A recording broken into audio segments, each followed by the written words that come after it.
Revanth Reddy versus Tollywood ఇది ఇప్పటి మాట కాదు.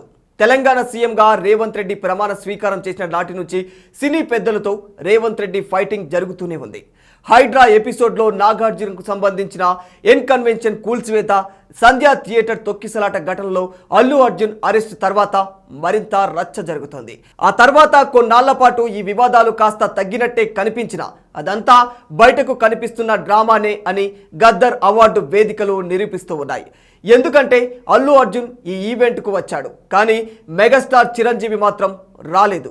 ఇటు వేడుకల్లో బాలయ్య బాబు సందడి చేశారు, కానీ నాగార్జున జాడ కనిపించనే లేదు. ఈ ఇద్దరి నటులకు ఆహ్వానం అందినా వేడుకలకు వస్తారని ప్రచారం కూడా జరిగిన చివరి నిమిషంలో మెగాస్టార్తో పాటు నాగ్ కూడా డుమ్మా కొట్టడం తీవ్ర చర్చలకు దారితీసింది. ఇంతకీ అసలు టాలీవుడ్కు రేవంత్కు మధ్య గ్యాప్ ఎందుకు వచ్చింది? గద్దర్ అవార్డుల చుట్టూ గతంలో నడిచిన వివాదం ఏమిటి? ఈ ప్రశ్నలకు సమాధానం తెలియాలంటే ఒక్కసారి ఫ్లాష్ బ్యాక్కు వెళ్లాల్సిందే. గతంలో నంది అవార్డుల పేరుతో సినిమాలకి గౌరవాలను ప్రకటించేది ఆంధ్రప్రదేశ్ ప్రభుత్వం. రాష్ట్ర విభజన తర్వాత కూడా ఆ పేరుని కొనసాగిస్తారని అనుకున్నారు, కానీ ఇప్పుడు సీన్ పూర్తిగా మారిపోయింది. సీఎం రేవంత్ రెడ్డి గద్దర్ పేరుతో కొత్త అవార్డులను ప్రారంభిస్తామని 2024 ఫిబ్రవరిలో ప్రకటించారు. గద్దర్ ఒక ప్రజాకవి, ఉద్యమ పోరాటానికి ప్రతీక. ఆయన పేరును తెలుగు సినిమాలకు అవార్డులకి పెట్టడం ఒక అద్భుతమైన గౌరవంగా ప్రభుత్వం భావించిన టాలీవుడ్ వర్గాల్లో మాత్రం దీనిపై పెద్దగా స్పందన రాలేదు. పరిశ్రమలోని ప్రముఖులు గద్దర్ పేరును ఆప్యాయంగా ఒప్పుకోలేకపోయారు. సినీ పరిశ్రమలో కొంతమంది కీలక వ్యక్తులు ఈ పేరు మార్పును అంగీకరించలేదు. మరికొంతమంది మాత్రం తమ అభిప్రాయాలను బయట పెట్టకుండా సైలెంట్గా ఉండిపోయాయి. ఒక్క మోహన్ బాబు మాత్రమే గద్దర్ అవార్డుల్ని మద్దతు ఇస్తూ మాట్లాడారు. మిగిలిన పెద్ద స్టార్స్, దర్శక నిర్మాతలు మాత్రం దీనిపై మౌనం పాటించడం పరిశ్రమలోనూ ప్రజల్లోనూ అనేక సందేహాలకు దారితీస్తూ ఉన్నాయి. ఇక ఆ తర్వాత పరిస్థితులు మరింత క్లిష్టతరంగా మారిపోయాయి. రేవంత్ రెడ్డి సీఎంగా బాధ్యతలు చేపట్టిన కొద్ది రోజుల్లోనే హైదరాబాద్లో నాగార్జునకు చెందిన కన్వెన్షన్ భవనాన్ని జీహెచ్ఎంసీ అధికారులు కూల్చేసిన ఘటన సినీ వర్గాల్లో తీవ్ర కలకలం రేపింది. నాగ్ ఈ వ్యవహారంపై ఎలాంటి కామెంట్ చేయకపోయినా ఈ చర్యలు మాత్రం రాజకీయంగా ముడిపడినవే అనే ఊహాగానాలు కూడా అప్పట్లో వైరల్గా మారిపోయాయి. సినీ కుటుంబాలపై ప్రభుత్వం వేధింపులు ప్రారంభించిందనే విమర్శలు కూడా తెరపైకి వచ్చాయి. ఈ క్రమంలోనే సంధ్యా థియేటర్ ఘటన మరింత ఉత్కంఠతను రేపింది.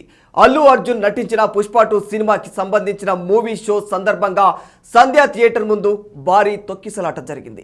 ఈ ఘటనలో ఓ మహిళ ప్రాణాలను కోల్పోయింది. అల్లు అర్జున్ పర్మిషన్ లేకుండా థియేటర్ దగ్గరకు రావడం కారణంగానే ఈ తొక్కిసలాట జరిగిందని అల్లు అర్జున్ను అరెస్టు చేయడం సంచలనంగా మారింది. ఒక స్టార్ హీరోను అలా అరెస్టు చేయడం సినీ వర్గాల్లో తీవ్ర ఆగ్రహానికి దారితీసింది. ఈ రెండు ఘటనలు టాలీవుడ్లోని ప్రముఖులు ప్రభుత్వంపై ఆగ్రహాన్ని పెంచుకునేలా చేశాయి. బహిరంగంగా ఎవరు ఎదురు నిలవలేకపోయినా ఈ ఘటన తర్వాత యుద్ధ వాతావరణం ఆవహించిందనే చెప్పాలి. చట్టపరమైన చర్యల రూపంలో కనిపించిన ఈ పరిణామాలు వాస్తవానికి రాజకీయంగా సినీ పరిశ్రమను గాయపరచాలనే ఉద్దేశంతో జరిగాయే అనే అనుమానాలు కూడా అప్పట్లో వ్యక్తమయ్యాయి. ఇక అప్పటి నుంచి కూడా టాలీవుడ్, ప్రభుత్వం ఎడముఖం పెడముఖంగానే ఉంటూ వచ్చాయి. సీఎం రేవంత్ రెడ్డి పేరును ఓ వేదికపై అల్లు అర్జున్ మర్చిపోవడం కూడా తీవ్ర దుమారానికి దారితీసింది. ఈ పరిణామాలను క్యాచ్ చేసుకునేందుకు ప్రతిపక్ష బీఆర్ఎస్ పార్టీ ఎంతగానో ప్రయత్నించింది. సరిగ్గా ఇలాంటి సమయంలోనే దాదాపు 10 ఏళ్ల తర్వాత సినీ ఇండస్ట్రీకి అవార్డులు ఇవ్వాలని ప్రభుత్వం కూడా నిర్ణయించుకుంది. అనుకున్నట్లుగానే గద్దర్ పేరు మీదగానే అవార్డులు ప్రదానం చేసింది. ఈ కార్యక్రమానికి అల్లు అర్జున్ హాజరు కావడం రేవంత్తో కలిసిపోయినట్టుగా కనిపించడం హైలైట్ గా కనిపించింది. అయితే చిరంజీవి, నాగార్జున రాకపోవడం పట్ల అనేక అనుమానాలు వ్యక్తమవుతూ ఉన్నాయి. ముఖ్యంగా మెగా కాంపౌండ్ జాడ అస్సలు కనిపించలేదు. ప్రొడ్యూసర్ దిల్ రాజుతో రేవంత్కు మంచి సంబంధాలు ఉన్నాయి. ఈ ఇద్దరిది ఒకే సామాజిక వర్గం కూడా. అయినా కూడా దిల్ రాజు సినీ పెద్దలను వేడుకలకు తీసుకురావడంలో విఫలమయ్యాడా అనే ప్రశ్నలు కూడా వినిపిస్తూ ఉన్నాయి.